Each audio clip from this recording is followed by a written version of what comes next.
कि उसने इतना सब कुछ सहा है, लेकिन कांग्रेस को उसकी सहायता करनी चाहिए। लेकिन इतनी बात तो तय है कि एक अबला की गुहार भगवा सत्ता के मुख से संस्कारों का नकाब उतार गई। जो संस्कार हिंदुत्व और सनातनी के लेकर के घूमते हैं योगी जी और मोदी जी और अमित शाह जैसे नकली हिंदू, उनका नकाब उतर गया।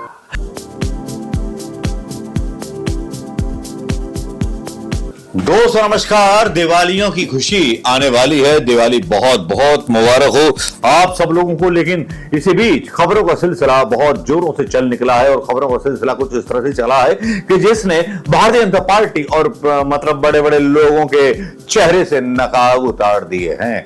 आज चर्चा करना चाहेंगे योगी जी की उस नामर्द सरकार की, और उस सरकार की जो सरकार केवल बीजेपी कार्यकर्ताओं की बात सुनती है, जिनके कहने पर एफआईआर दर्ज की जाती है, चाहे वो बलात्कारी हो या कुछ भी हो।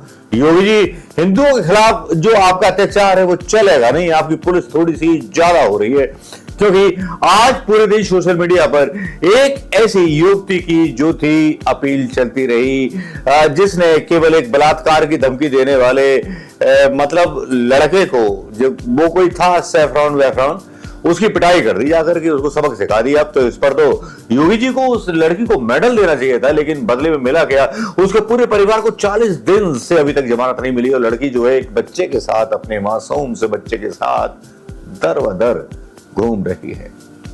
एक तरह से इस लड़की ने, जो उत्तर प्रदेश की कांग्रेस की एक पदाधिकारी है, पूरी तरह से सिस्टम की पोल खोल देती है, बता देती है कि जो उस पर बीती है तो आम लोगों पर क्या बीती होगी, उन लोगों पर क्या बीती होगी जिनको ब्रजभूषण शरण सिंह ने मतलब सताया होगा, क्या क्या किया होगा। और एक कोर्ट भी आंख मूंद करके बैठा होगा, वो अंधा कानून, जो अंधा कानून जिसकी आंखों में पट्टी बांध दी है अमित शाह और मोदी की चाकरी ने, जिसकी चाकरी करने से फुर्सत नहीं है।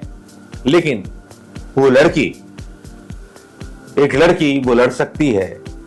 एक लड़की के बारे में बात प्रधानमंत्री मोदी करते हैं कि लड़कियों को पढ़ाएंगे, उनको शिक्षा देंगे, उनको बचाएंगे। क्या इन दावों की धुर्रियां जो है बिखर जाती हैं, या केवल टारगेट मुसलमान रहते हैं या हिंदू भी टारगेट रहते हैं? ये लड़की जिसका नाम है रोशनी कौशल, बस एक थप्पड़ का प्रतिरोध एक संस्कारी बलात्कारी मानसिकता वाली भारतीय जनता पार्टी पर और उसके समर्थक पर एक ऐसा तमाचा जड़ता है कि पूरी भारतीय जनता पार्टी और उसकी कानून की सत्ता हिल जाती है। एक वीरांगना करती है प्रहार और बदले में झेलती है वो असम्मान, वो बेइज्जती जो योगी सरकार में शायद ही कहीं किसी ने बोली हो। कौरवों के सामने भी हुआ था ना, जब द्रौपदी ने बोल दिया था कौरवों के किसी व्यक्ति को कि ये अंधे हैं क्या, तब द्रौपदी का चीरहरण हुआ था। उसी तरह से यहां पर रोशनी ने बोल दिया, सिर्फ एक चांटा मारा, एक चेतावनी दी, बोला उसने कि ये गलत है, बलात्कार करने की धमकी देने वालों को मैं छोड़ूंगी नहीं। एक चांटा मारा, वो भी हल्का सा चांटा मारा, दुश्मनी के साथ नहीं, नफरत नहीं थी, गांधीवाद जिंदा था उसके दिलों में। वो चाटा मारती है, फिर उस पर 307 और पता नहीं कितनी धाराएं लगा दी जाती है, घर की कुर्की भी करने के आदेश दे दिए जाते हैं। आज पूरे दिन सोशल मीडिया पर यही विषय चलता रहा। मैं भी रोशनी की हिम्मत की दाद देता हूं कि उसने इतना सब कुछ सहा है, लेकिन कांग्रेस को उसकी सहायता करनी चाहिए। लेकिन इतनी बात तो तय है कि एक अबला की गुहार भगवा सत्ता के मुख से संस्कारों का नकाब उतार गई। जो संस्कार हिंदुत्व और सनातनी के लेकर के घूमते हैं योगी जी और मोदी जी और अमित शाह जैसे नकली हिंदू, उनका नकाब उतर गया। अरे कृष्ण जी द्रौपदी की जो थी, जब चीरहरण हुआ था बचाने आ गए थे, यहां तो चीरहरण करने में खुद योगी सरकार आगे है, कानून आगे है, वो अधिकारी आगे है जिन अधिकारियों को खुला रोल दे रखा है। क्या शर्म नहीं आती हिंदू होने के नाते अधिकारियों, उत्तर प्रदेश के अधिकारियों के हिंदू होने के नाते कि हिंदू लड़की के साथ बदतमीजी होती है और उसके नाम पर आप 307 की केस दर्ज करते हैं? अबे पता नहीं क्या है क्या नहीं है। 40 दिन रोशनी अपने एक बच्चे के साथ पता नहीं कहां कहां दिन गुजार रही है। ये है योगी राज का हाल। चलिए एक हाल और बताते हैं, उस हाल को सुनकर के आप भी बेहाल हो जाएंगे, जिसमें एक ऐसे जज का नाम आता है जिस जज का नाम है डीवाई चंद्रचूड़, जिसने कई ऐसे फैसले लिए। कांग्रेसी और विपक्ष के नेता तो खिले खिले घूम रहे थे, अबे यार ये निर्णय ले लिया, ये कर लिया। लेकिन डीवाई चंद्रचूड़ के बारे में जो मार्कंडेय काटजू जो हैं खुलासा करते हैं, और ऐसा खुलासा करते हुए पता चल जाता है कि यार छोटी मोटे स्तर पर विधानसभा एमपी के जैसे इलेक्शन जीते जाते हैं, राज्यसभा की जैसे सेटिंग की जाती है, वैसी न्यायपालिका में भी सेटिंग चलती है। मार्कंडे लिखते हैं, जस्टिस मार्कंडे काटजू ने उनका कहा कि जब जस्टिस चंद्रचूड़ इलाहाबाद हाईकोर्ट के चीफ जस्टिस थे, हर शनिवार रविवार को दिल्ली में सुप्रीम कोर्ट का जज बनने के लिए लॉबिंग करने जाते थे। जस्टिस चंद्रचूड़ अटल बिहारी वाजपेयी सरकार के दौरान एडिशनल सॉलिसिटर जनरल बने। अटल बिहारी वाजपेयी सरकार के दौरान ही बॉम्बे हाई कोर्ट में जज बने। 2016 में सुप्रीम कोर्ट में जज बने और 2022 में मुख्य न्यायाधीश।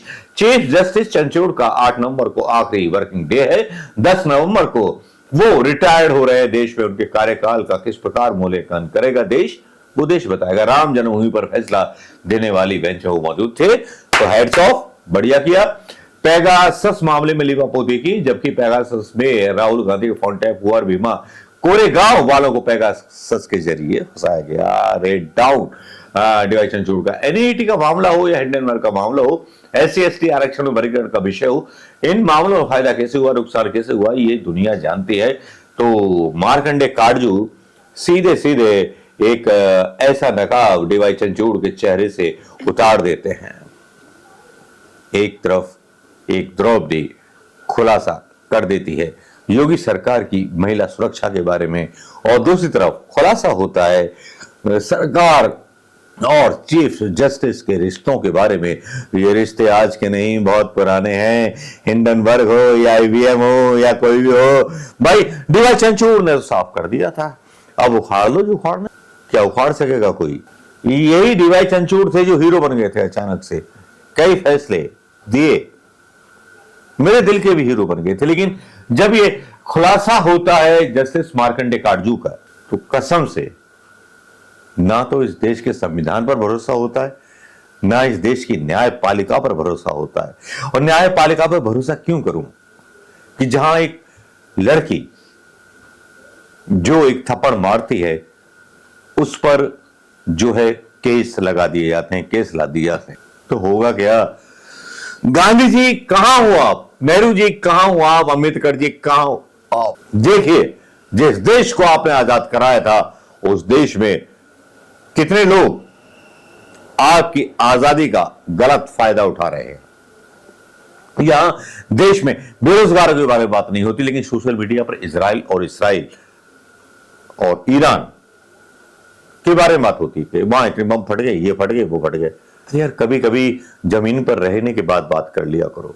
रोशनी के बारे में मैं रोशनी जी के साथ हूं और कांग्रेस के राहुल गांधी जी से अपील करना चाहूंगा स्पेशल कि उनकी लीगल टीम इस मसले पर जो है संज्ञान ले।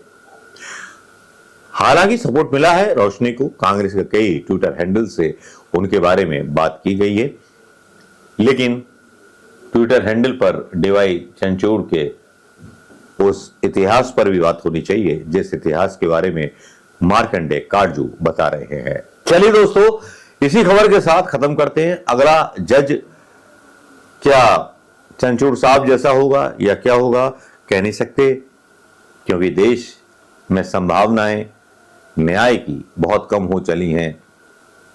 देश एक तरह से डिक्टेटर बन चुका है। न्यूज अदानी पर है। अदानी ने कई सारे प्रोजेक्ट चीन के साथ लगा लिए हैं और चीन ने अपनी बस्तियां हिंदुस्तान के अंदर बसा ली हैं। किस पर बात करें हम? वो राजेश खन्ना साहब का गाना याद आता है, किस पर बात करें हम, मुझे बेखुदी ने मारा। नमस्कार, जय हिंद दोस्तों।